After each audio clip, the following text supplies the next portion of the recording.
Welcome to Battles of Faith. We're your host, Ivor and Myers. We're continuing our series today on the entertainment industry, but today we're specifically talking about video games. Listen to this. Playing violent video games like Doom, Wolfenstein 3D, or Mortal Kombat can increase a person's aggressive thoughts, feelings, and behavior, both in laboratory settings and in actual life, according to two studies appearing in the April issue of the American Psychological Association's Journal of Personality and Social Psychology. Furthermore, violent video games may be more harmful than violent television and movies because they are interactive, very engrossing, and require the player to identify with the aggressor, says the researchers. That is deep to me, because to say that it could actually be more dangerous than violent movies or violent television programs, I never thought of it as they're actually doing the violence, the person playing the game. So it only makes sense that it could actually be worse than watching somebody else doing it. They're doing it. That's right.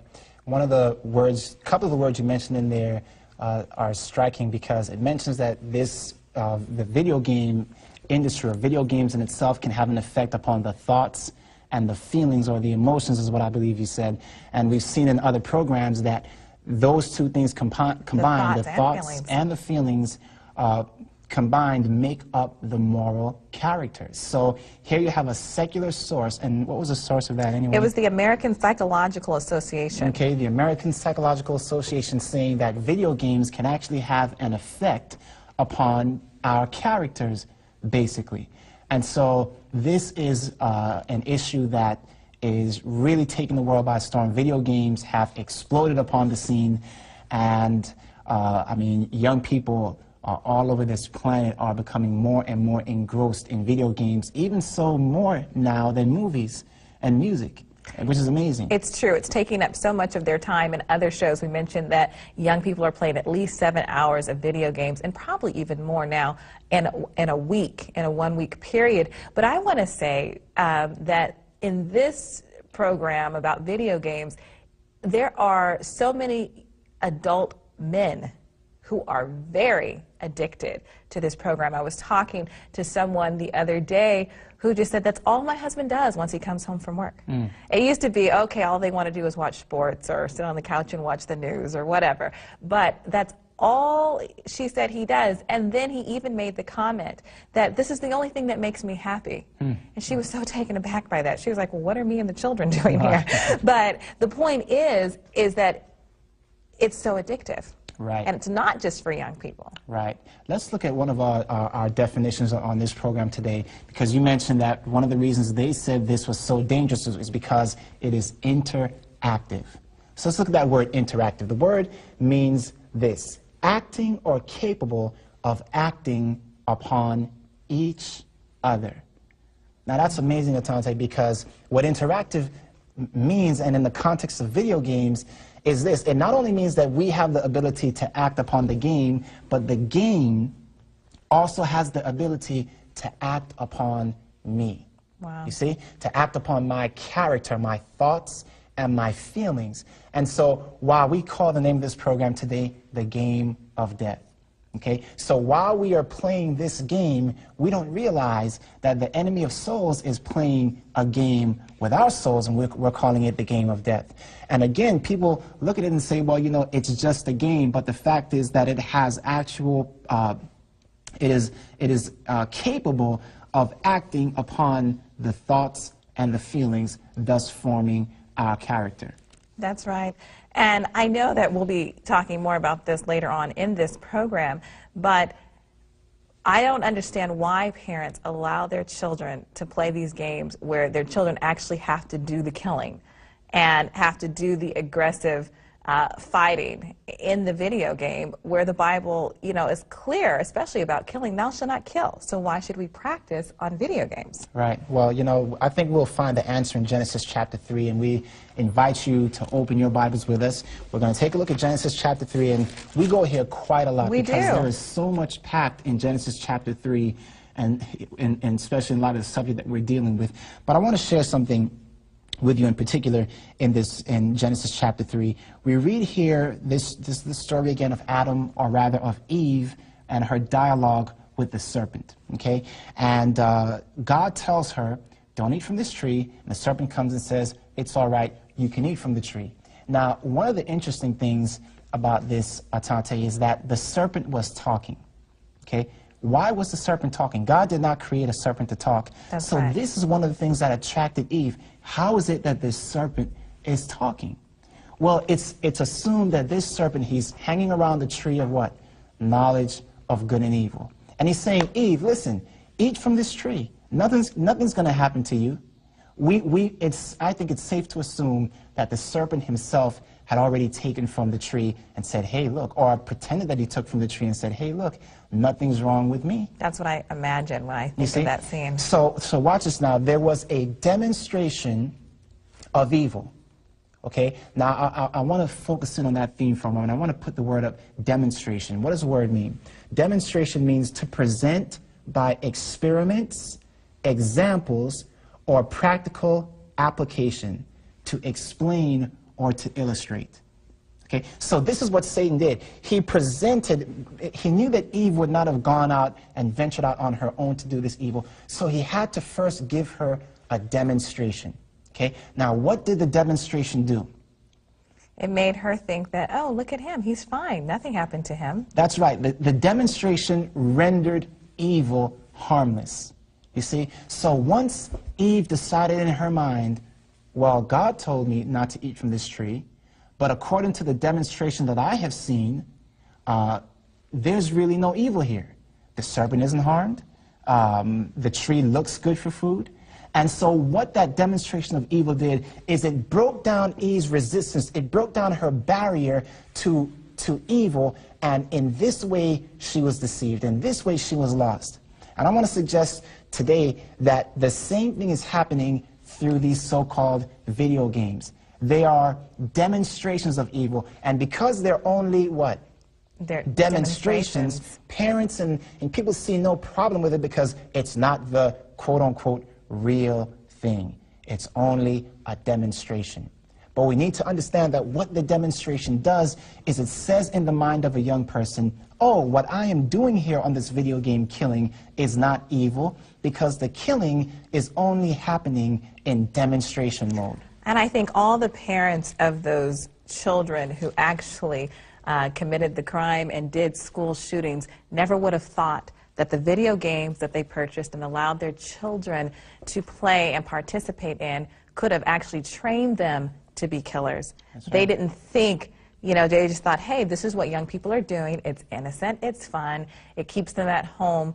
But, and I'm not saying that this is the only thing that contributed to these children's school shooters, if you will, high school shooters, to kill these people, but it definitely, in every case, the research shows that they were all participating in these violent video games. That's right, that's right. Well, think about this, Atante.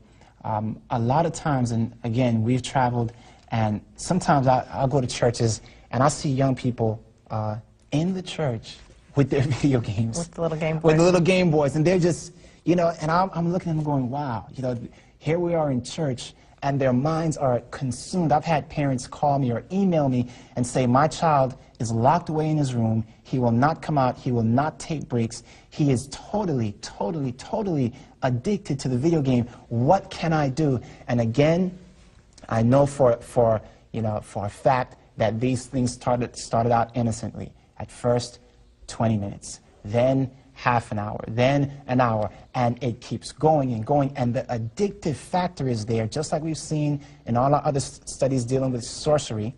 Anything that medicates the mind so that it will not follow the will or the law of God, and we see the same is true in the video games. That's right, and we've even had older parents call us for their adult children who are married with children and call us and say, you know, can you please pray for our son? He's 30 years old and he's addicted to these video games, and it's taking him away from his wife and his children, and he can't seem to break away with it. But I want to say this, that I know that it actually does take a certain level of skill to be very good at these video games. Mm-hmm. And so Satan is training a part of the mind that God would want to use. You know, if we could use that part of the mind in studying the Word and using it to teach others and show people how to be drawn closer to God, I mean, what a blessing that would be. That's right. Well, one of the things, Atante, that makes a video game so attractive is that it provides a fantasy realm.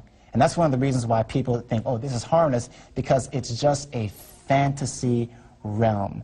I think gamers call it the, the virtual realm, okay? And this is supposedly that virtual world where you can go in and do all these things, play all these games, you know, do all this killing and all this violence, and it really not count.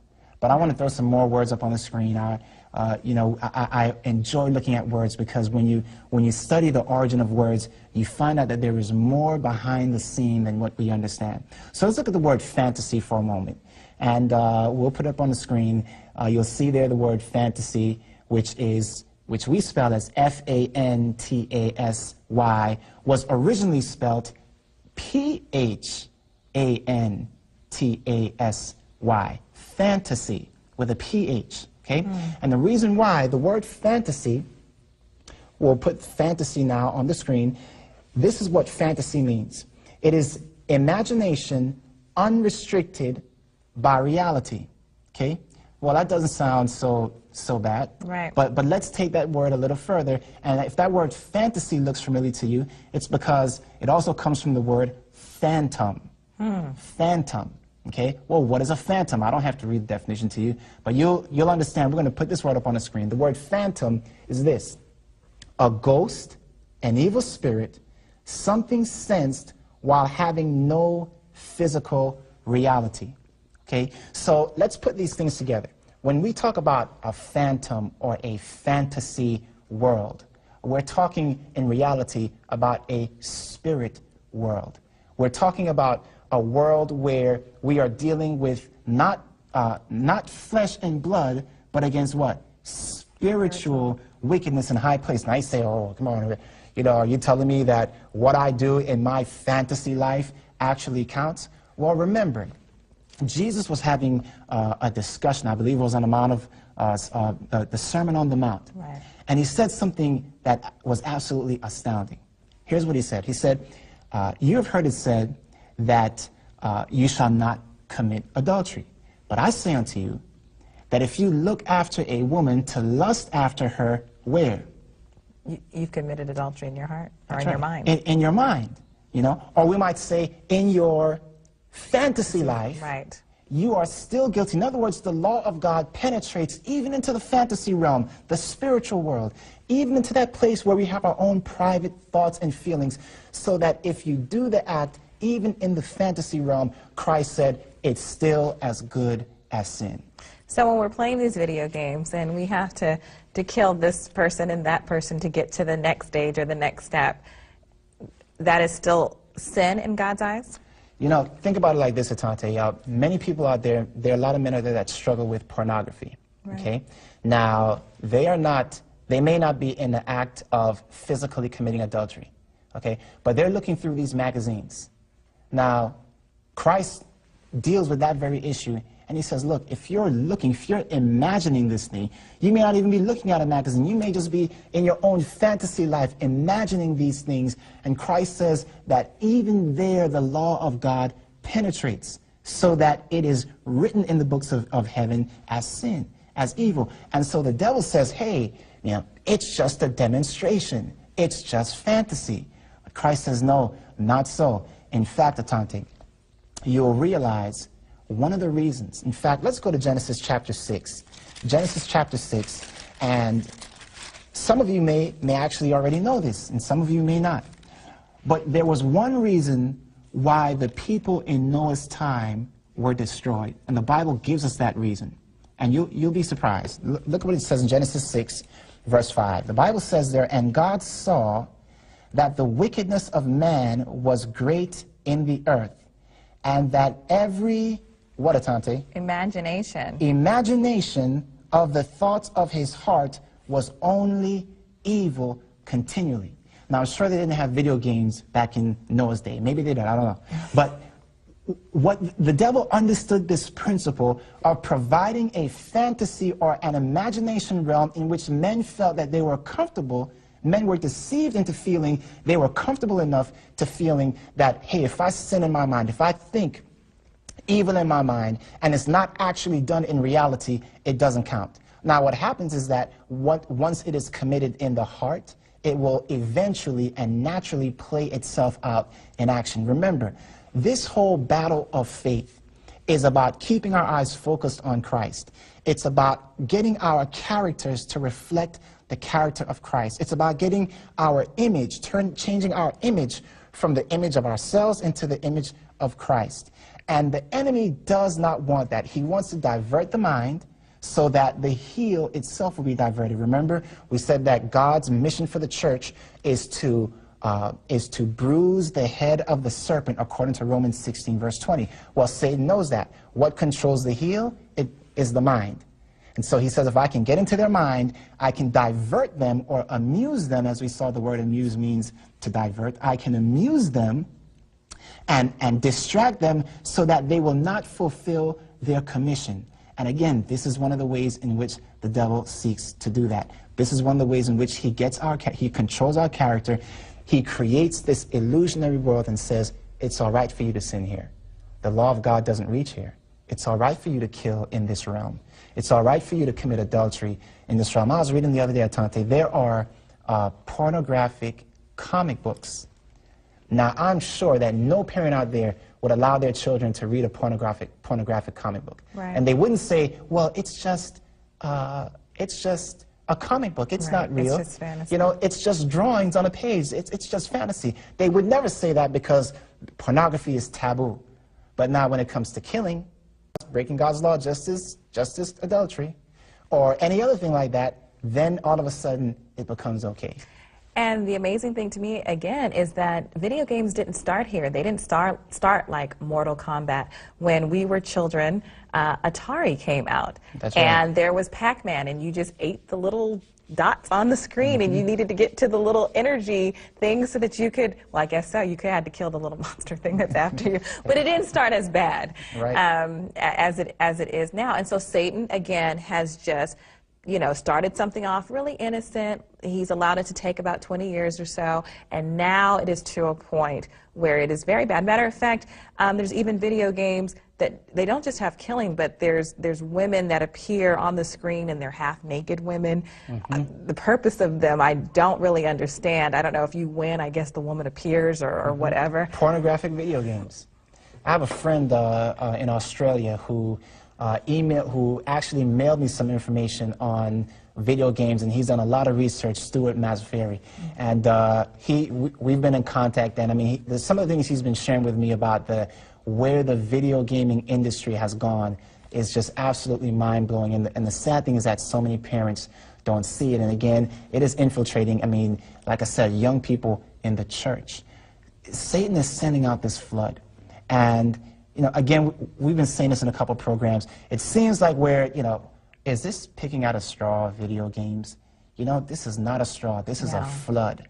And we see it in the churches. We see it in the world. The enemy is flooding the minds of young people with so many things that it is impossible for them to keep their minds focused on God. And it's only for one purpose, and that is so that it will not follow the will of God, or won't even think about following the will of God. That's right. We've been talking about imagination, and I'll tell you something. If you read Isaiah 26 and verse 3, and we've mentioned this text quite often, "Thou will keep him in perfect peace whose mind is stayed on thee."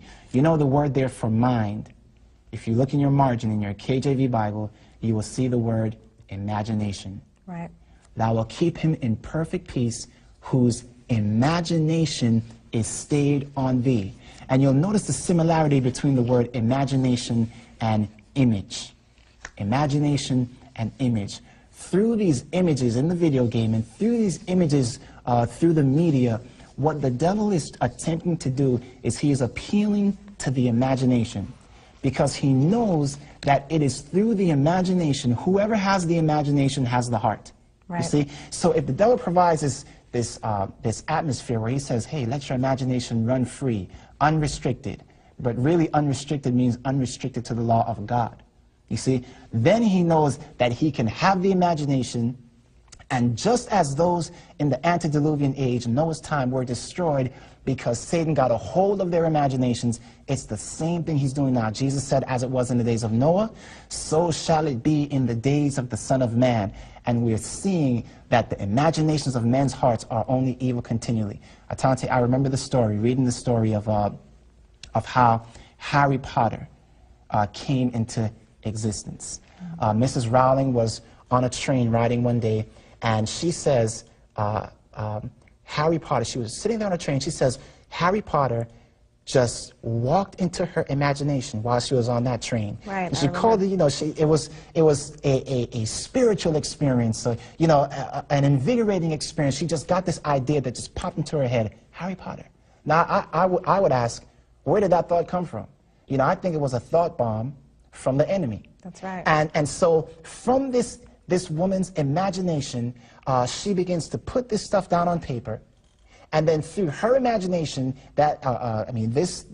these books that she has now written have gone all across the world, and through one woman's imagination, literally millions. In fact, the next Harry Potter book is coming out, and they are printing 10.8 million copies for the first printing, the most ever in this country.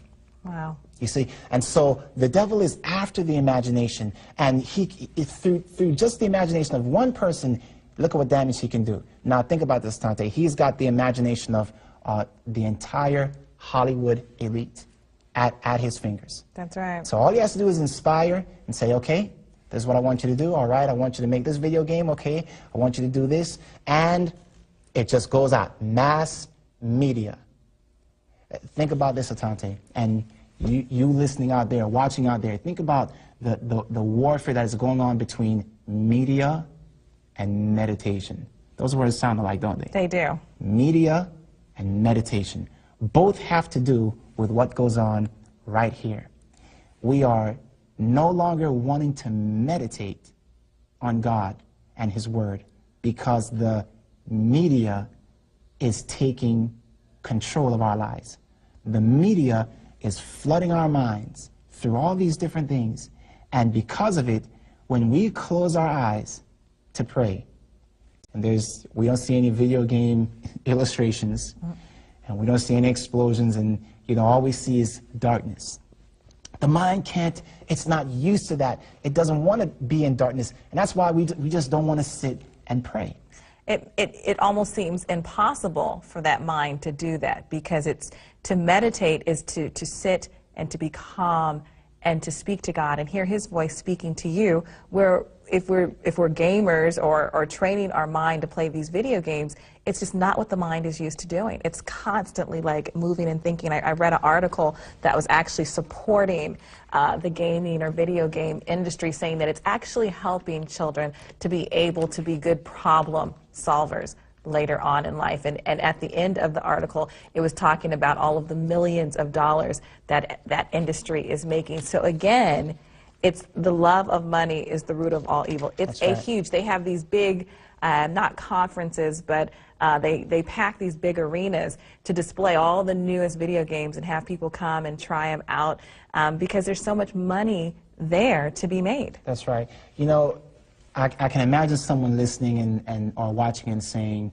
you know, but it's just a game, it's just a game, it's just a game. We've got to remember that the devil is making this, the devil is playing the game of death for our souls. Right. And he will do it in any way that he can. Once we have the battle plans and we see the depth to which the enemy is going, we throw our hands up and say, Lord, if you don't come in and do something supernaturally in my life, if I don't have a supernatural connection with you, there is absolutely no way that I can escape this assault that is upon me, and that's really upon the whole world. We've got to get connected with Christ in a supernatural way. And again, a supernatural connection with God can only happen through prayer.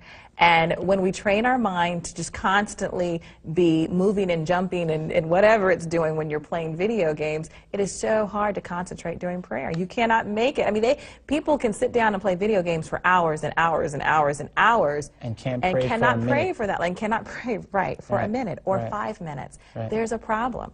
There's a problem there. Right. Is it just a game? I mean, you know, my purpose is not to try to prove that video games have evil in them. I think everybody knows that. You know, it would be, you know, for me to go, look at that evil and look at that evil. We know that the real issue is, does it count? Does sin in the fantasy realm count? And Christ clearly answers the question. That ends the argument for me, because the Word of God says, if we sin even in our imaginations, if we imagine evil, you know, and again, thou wilt keep him in perfect peace whose creative imagination is stayed on thee. Atante, I think of Isaiah 30, verse 21, something you just said earlier. In Isaiah 30, 21, the Bible says here, and thine ears shall hear a word behind thee, saying, this is the way, walk ye in it, when you turn to the right hand and when you turn to the left. Christ says, I am going to direct you in this battle of faith. I'm going to direct you. I'm going to speak to you. You're going to hear my voice. And I'm going to be able to direct you. Because remember, we can't see. We've got to see by faith and we've got to hear by faith. You remember that we said in earlier programs that the definition of witchcraft was to whisper a spell. Right. Well, you know, the enemy is bombarding our minds with all these voices from the video games and from the music and from the media for one purpose only, so that we will not hear the voice of God directing us, saying, this is the way, walk ye in it. Right. We have too many bombs and explosions going off in our mind that we can't even concentrate and focus on hearing the voice of God. That's right. And Satan thinks that he's so clever. That's right. That's why I feel like this program that we're doing is so important. This whole series is so vital and very important to understand, because hearing the voice of God is life to the Christian. It gives spiritual life. That's right. And God tells us in the book of Isaiah, he says that it is in quietness and rest that we shall be saved. You see? And so the devil says, I can't give these guys any time to be quiet. I've got to bombard their minds and just come at them and flash the Hollywood lights and all these different things, so that their attention spans will decrease. They will not be able to hear the voice of God because too many voices are going on in their minds. And in doing this, they will not be able to keep their imagination stayed on him. Neither will they be able to hear his voice, the Holy Spirit speaking to our hearts. And right now, I think that some of our listeners and some of our viewers are hearing the voice of God saying to them, you need to come closer to me. You need to move these things out of your life and allow me to enter into your heart. And this is where the Lord wants us to go, and I hope you respond to his calling. That's right. Well, we're all out of time. We do thank you for joining us. Please don't miss the next program. Until then, God bless.